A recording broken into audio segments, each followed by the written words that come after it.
আসসালামু আলাইকুম everyone, welcome back to my channel busy life in cooking. আশা করি সবাই অনেক ভালো আছেন।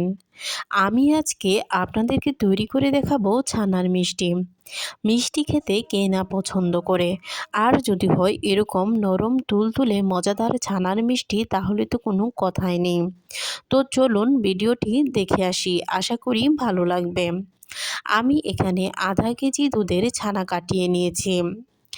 এখানে দুধ জাল করে সিরকা অথবা কয়েক ফোঁটা লেবুর রস দিলেই কিন্তু ছানা হয়ে যাবে। তারপর পানি ঝরিয়ে নিয়ে খুব ভালোভাবে মথে নিতে হবে। তো আমি মথে নিয়ে এখানে 2 ভাগে ভাগ করে দিয়েছি। এবার আমি এখানে 1 কাপ দুধ দিয়েছি। দুধটা কিছুটা গরম হয়ে আসলে দিয়ে দিয়েছি 4 টেবিল চামচ গুঁড়া দুধ।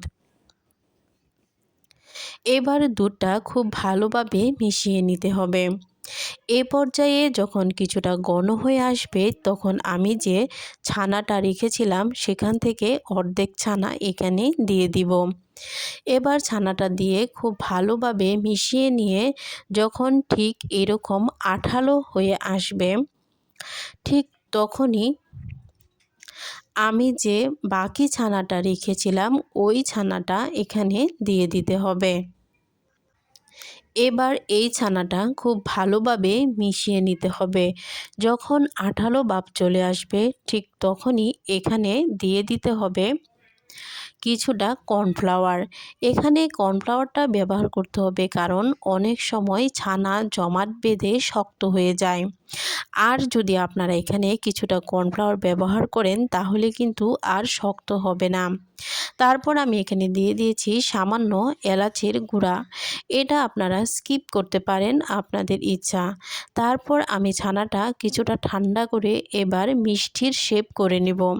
তো আপনারা চাইলে এখানে গোল লম্বা মনের মতো করে শেপ করে নিতে পারবেন। দেখুন কতটা স্মুথলি আমি শেপটা করে নিতে পারছি। এবার আমি এখানে গুঁড়া দুধ দিয়ে কিছুটা লাগিয়ে নিচ্ছি। এভাবেই কিন্তু আমি সবগুলো মিষ্টি তৈরি করে নিব। তো আমার ভিডিও যদি আপনাদের কাছে ভালো লেগে থাকে, অবশ্যই সাবস্ক্রাইব করবেন এবং কমেন্ট করবেন, লাইক দিতে ভুলবেন না। তো দেখুন আমি একইভাবে সবগুলো মিষ্টি তৈরি করে নিয়েছি। এবার দেখুন কতটা স্মুথ নরম হয়েছে মিষ্টিটা।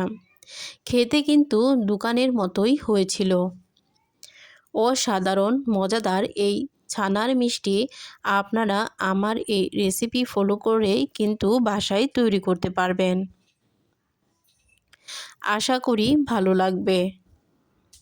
আল্লাহ হাফেজ।